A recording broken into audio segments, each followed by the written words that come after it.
మొదటి విడత పంచాయతీ ఎన్నికల పోలింగ్ ప్రారంభమైంది. ఉదయం 7 గంటల నుంచి మధ్యాహ్నం 1 గంట వరకు మొదటి దశ పోలింగ్ జరగనుంది.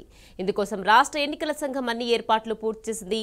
3834 సర్పంచ్ స్థానాలకు 12960 మంది పోటీ చేస్తున్నారు. మొత్తం 12 రకాల గుర్తింపు కార్డుల్లో ఏదో ఒక ప్రభుత్వ గుర్తింపు కార్డు తీసుకుని వెళ్లి ఓటు వేయొచ్చని సూచించింది. ఎన్నికల కేంద్రాల వద్ద భారీ పోలీసు బందోబస్తు ఏర్పాటు చేశారు.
మొదటి విడత పంచాయతీ ఎన్నికల పోలింగ్ ప్రారంభమైంది. ఉదయం 7 గంటల నుంచి మధ్యాహ్నం 1 గంట వరకు మొదటి దశ పోలింగ్ జరగనుంది. రైట్, ఇదే విషయానికి సంబంధించి మరింత సమాచారాన్ని మా ప్రతినిధి కిరణ్ మాసిఫ్ ట్యాంక్ నుంచి అందించేందుకు సిద్ధంగా ఉన్నారు.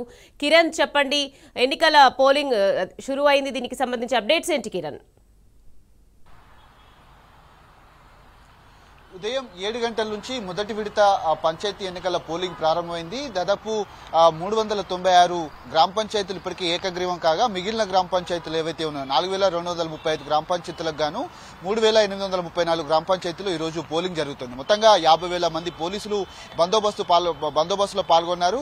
ఇందుకు సంబంధించినటువంటి అన్ని ఏర్పాట్లు కూడా రాష్ట్ర ఎన్నికల సంఘం చేసినటువంటి నేపథ్యంలో ఉదయం 7 గంటల నుంచి మధ్యాహ్నం 1 గంట వరకు ఈ పోలింగ్ జరుగుతుంది. మధ్యాహ్నం 2 గంటల నుంచి కౌంటింగ్ ప్రక్రియ, అనంతరం ఫలితాలు కూడా వెల్లడిస్తారు. ఇదే రోజు ఉప సర్పంచ్కి సంబంధించినటువంటి ఎన్నిక కూడా జరుగుతుంది. ప్రధానంగా ఎన్నికలకు సంబంధించినటువంటి అంశంలో దాదాపు 56,17,090 మంది అభ్యర్థులు ఎవరైతే ఓటర్లు ఈ ఎన్నికల్లో ఓటు హక్కును వినియోగించుకోబోతా ఉన్నారు. అందులో దాదాపు 27,41,070 మంది పురుష ఓటర్లతో పాటు 28,78,159 మంది మహిళా ఓటర్లు ఉన్నారు. 201 మంది ఇతర ఓటర్లు కూడా ఉన్నటువంటి పరిస్థితి కనబడుతుంది. మొత్తంగా 45,086 బ్యాలెట్ బాక్సులను ఇందుకోసం ఏర్పాటు చేసినటువంటి నేపథ్యంలో పూర్తి స్థాయిలో 93,905 పర్సనల్ గా అపాయింట్మెంట్ చేసినటువంటి ఎన్నికల సంఘం అధికారులు కూడా ఏర్పాటు చేశారు. వెబ్ కాస్టింగ్ ద్వారా ప్రతి క్షణం ఎన్నికల ప్రక్రియను కూడా పోలింగ్ సాధనను కూడా పరిశీలించబోతున్నటువంటి నేపథ్యంలో పూర్తిగా ఎన్నికలకు సంబంధించినటువంటి అంశంలో కూడా ఎక్కడ చిన్న అవాంఛనీయ ఘటన చోటు చేసుకోకుండా ఉండేందుకు అనేక ఏర్పాట్లు కూడా చేసినటువంటి పరిస్థితులు మనకు కనిపిస్తా ఉన్నాయి. ప్రధానంగా ఎన్నికలకు సంబంధించినటువంటి అంశంలో కూడా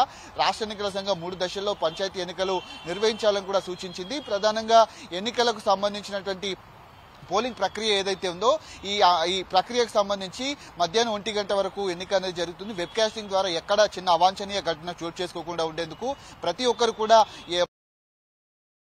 శాతాన్ని కూడా పెంచాలంటూ కూడా ఇప్పటికే రాష్ట్ర ఎన్నికల సంఘం సూచించినటువంటి నేపథ్యంలో ఎన్నికల ప్రక్రియ ఏదైతే ఉందో పూర్తిగా ఆ వెబ్ కాస్టింగ్ ద్వారా పోలింగ్ సరళిని కూడా పరిశీలించబోతా ఉన్నారు. ఈ ఎన్నికలకు సంబంధించి 144 సెక్షన్ కూడా అమలు చేస్తా ఉన్నారు. ఎక్కడ కూడా ఏదైతే పోలింగ్ కేంద్రాల వద్ద గుమికూడటం కావచ్చు, లేదంటే గొడవలకు తావు లేకుండా పోలీసు బందోబస్తును కూడా ఏర్పాటు చేశారు. మానిటరింగ్ రూమ్ నుంచి కూడా రాష్ట్ర ఎన్నికల సంఘం కమిషనర్ రాణి కుముద్ని ఎప్పటికప్పుడు ఎన్నికల ఏర్పాట్లను కూడా పర్యవేక్షిస్తున్నటువంటి నేపథ్యంలో ఈ రోజు మధ్యాహ్నం వరకు కూడా ఎన్నికల ప్రక్రియ అనేది కొనసాగుతున్నటువంటి పరిస్థితులు అయితే మనకు కనిపిస్తా ఉన్నాయి. అంతేకాకుండా ఏదైతే 18 రకాల గుర్తింపు కార్డులు ఏవైతే ఉన్నాయో వాటిలో ఏదైనా ఒక గుర్తింపు కార్డు తీసుకొని వచ్చి ఎన్నికలు వేయొచ్చు అంటూ కూడా ఎన్నికల సంఘం సూచించింది. అటు నగదు మద్యం పంపిణీ పైన కూడా పూర్తి స్థాయిలో నిఘా పెట్టినటువంటి ఎన్నికల సంఘం ఈ రోజు సాయంత్రం వరకు కూడా మద్యం దుకాణాల మూసివేతకు ఎన్నికల కమిషన్ అయితే ఆదేశాలు జారీ చేసింది. పోలింగ్ కేంద్రాల వద్ద కూడా గుమికూడకుండా ఉండేందుకు అటు పోలీస్ బందోబస్తును కూడా ఏర్పాటు చేసి ఉదయం 7 గంటల నుంచి కూడా పోలింగ్ కేంద్రాలకు ఏదైతే ఓటర్లు కూడా వస్తున్నటువంటి పరిస్థితులు అయితే మనకు కనిపిస్తా ఉన్నాయి. Right, thank you Kiran.